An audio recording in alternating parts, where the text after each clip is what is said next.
is the legislature and the executive. So meron po ditong word and phrases muna daw. To know.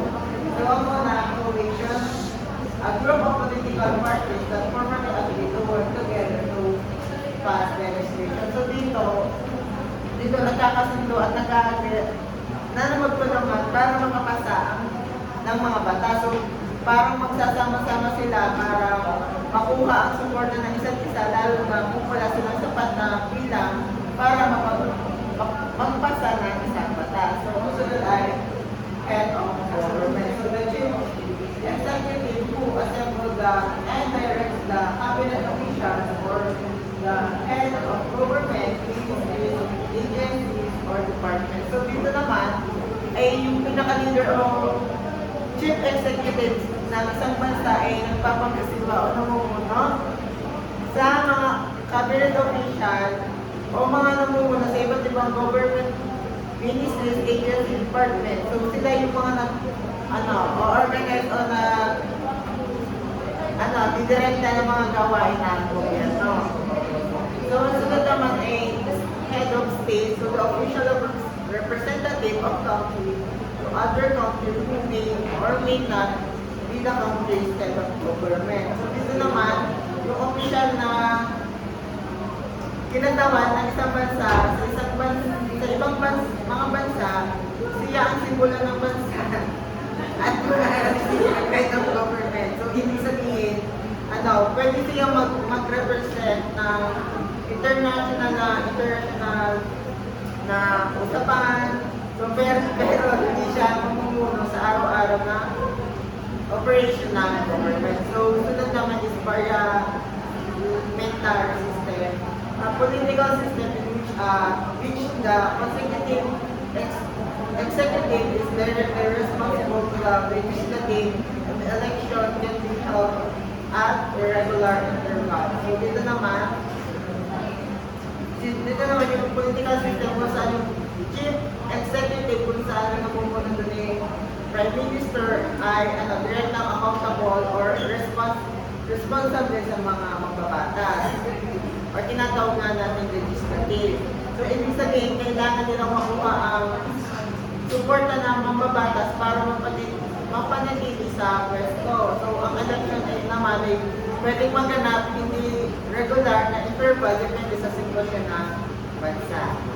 So ang sunod ay Prime Minister. So the label normally given to chief executive of government in parliamentary system. So dito naman, yun nga, yung Prime Minister ay tawag sa sa chief executive o pinuno ng gobyerno sa isang parliamentary system. So siya namumuno sa government or responsible sa mga pagtatakbo ng programs or policies at kailangan niya magkaroon ng suporta mula sa mga magbabatas para mapanatili yung kanyang posisyon. Ang sunod naman is MD at approving of parliament.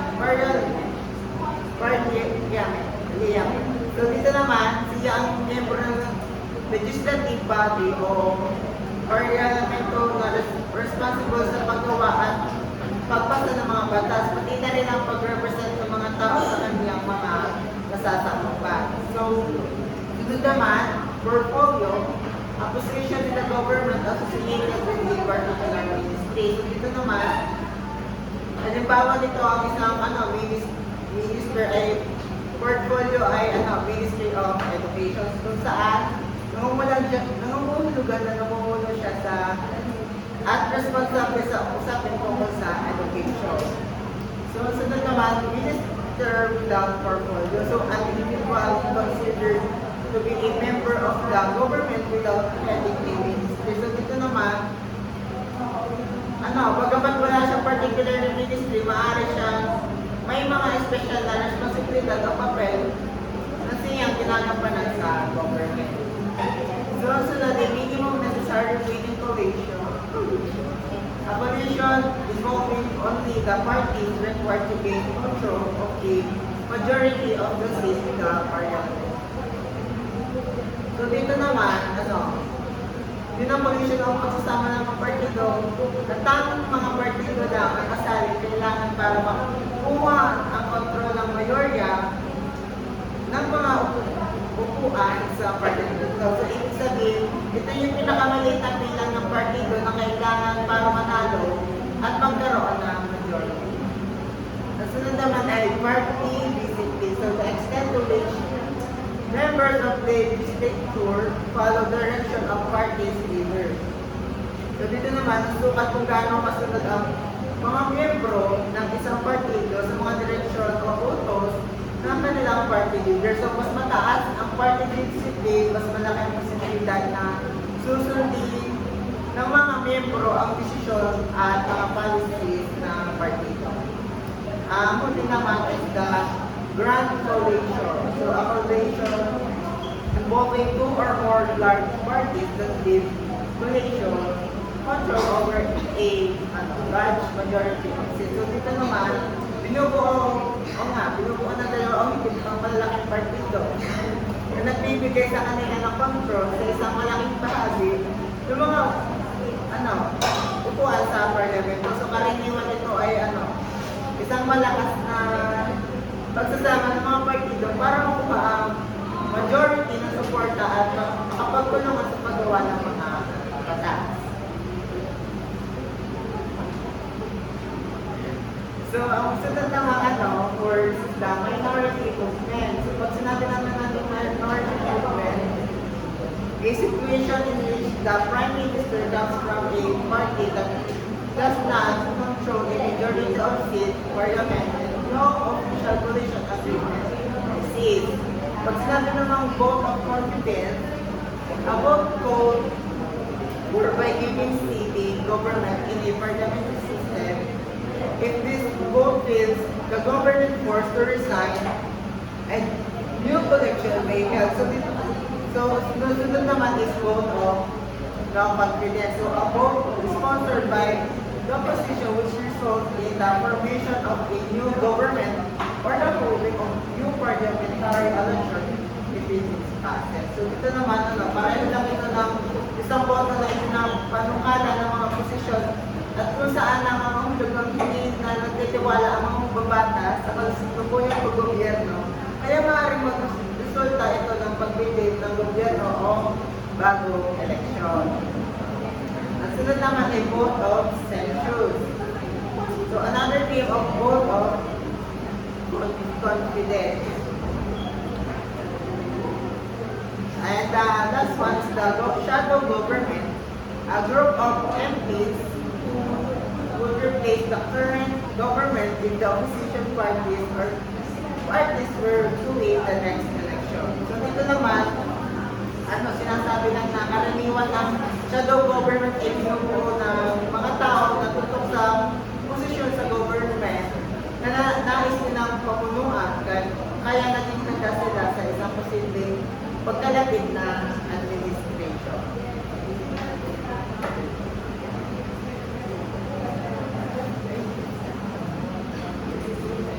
So, tingnan yung picture. Look at the picture. See? These are from the country of Brazil. She defeated.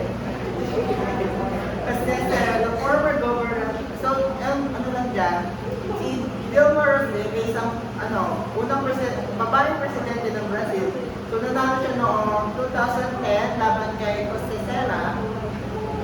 Siya yung membro ng Workers' Party at may malakas na suporta mula kay Luis Inacio o Lula da Silva.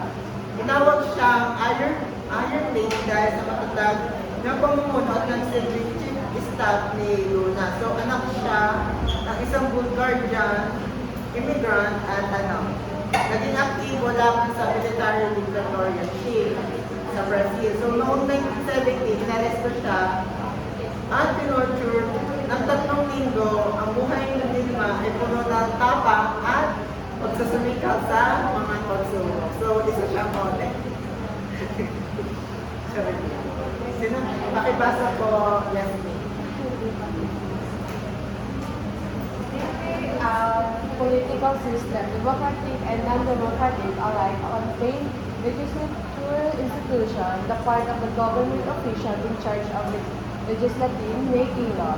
General hostility towards the political system in order to maintain at this institution. The early history of the institution was one of the increasing power over time as they battled monarchs for imposing the governing authority. More recently, the trend has been in the direction with executives once again becoming the initiators of policies and lead the legislature increasing its power.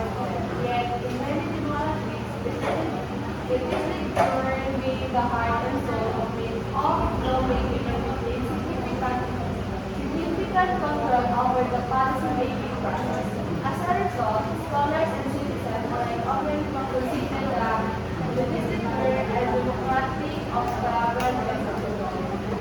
So dito, halos lahat ng political system ay maging democratic or hindi, mayroong legislature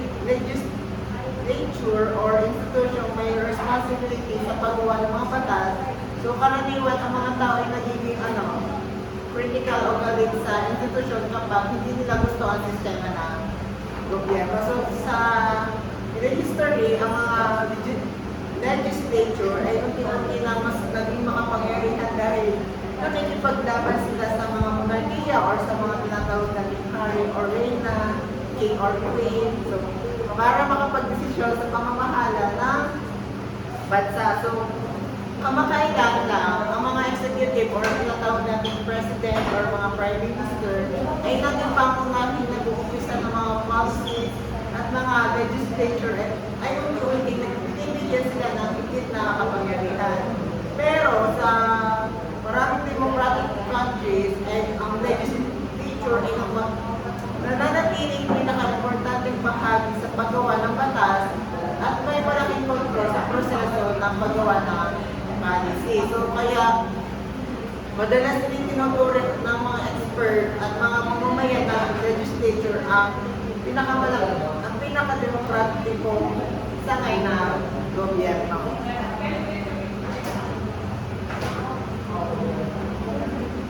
Pakibasa po.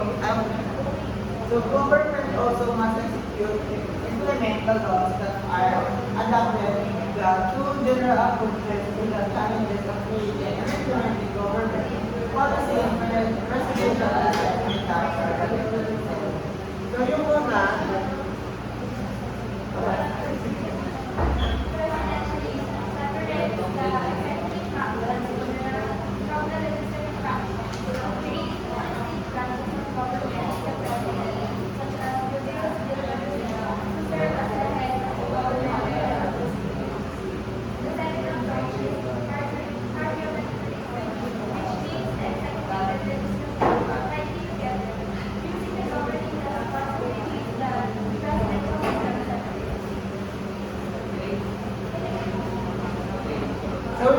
pag sinabing presentation is siya may isang sistema kung saan iwalay ang mga executive function sa katulad paggawa ng desisyon at magpapatupad ng batas. So mula sa legislative function, kaya may dalawang magkaibang sangay ng gobyerno. Sa sistema ito, mayroong presidente na tulad ni Dilma Rousseff ng Brazil na nagsisilbing head of government at head of state. Sa susunod ay parliamentarianism. Ito yung sistema kung saan magkasama ang executive at legislature. So sa sistema ito, ang tungkulin ng gobyerno ay nagsama hindi tulad ng presidentialism na naghihiwalay sa dalawang sangay. So karaniwan, ang prime minister ay pinili ng mga mambabatas ang namumuno sa government.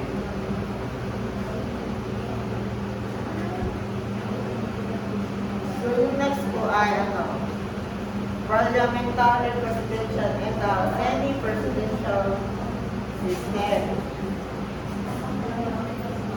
So parliamentary system, papasa isa. parliamentary system, it is a conventional approach to democracy, particularly in Europe and Asia. Prime Minister or Premier or Chancellor, the head of government and political system, chief executive. There is a strong connection between the chief executive and the legislature. A fusion of the branches of government that is absent in presidential system. This fusion creates several key attributes, including the process for selecting the chief executive, the separation of the head of government and the head of state, and the lack of fixed terms for the chief executive and national legislature. Pag sinabing Prime Minister, Premier, or Chancellor ay head ng government at pangunahing chief executive ng isang political system. Siya ang namumuno sa pagtatakbo ng government and responsible sa paggawa ng pagpapatubad ng mga policies, pati na rin ang pamumuno ng mga mababatas. So mayroong malakas na connection pagitan ng chief executive at ng legislature sa mga parliamentary system na hindi matatagpuan sa presidential system.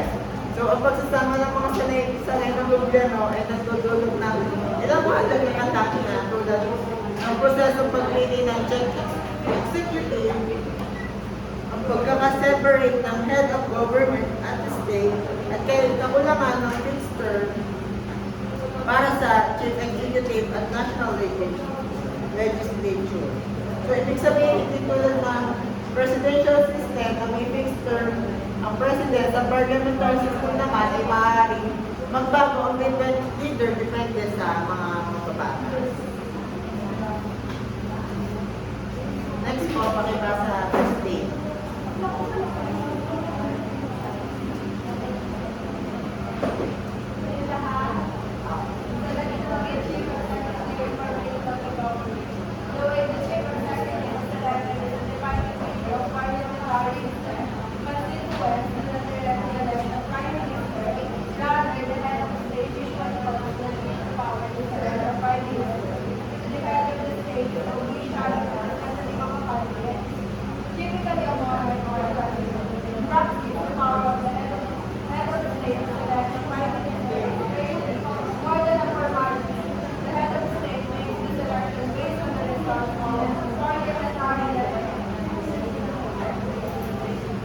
So, ang bagong Prime Minister daw ay ang head na government na. So, silang bumubuo at namumuno ng government kasama ang mga cabinet at iba pang mahalaga pinuno na ministry. Siya nagmamasid sa mga aksyon ng mga opisyal na ito nagsisiguro at magkakasama nilang isinasagawa ang mga hakbang upang mag-formulate ng panibagong policy.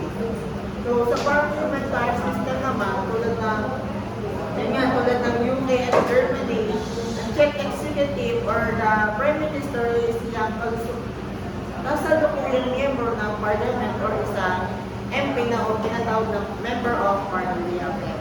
Pati na rin ang iba pang mga ministro ng government. So, ang ayos na ito ay tugos na tugma sa parliamentary democracy, ngunit ang kaiba ito para sa familiar na separation of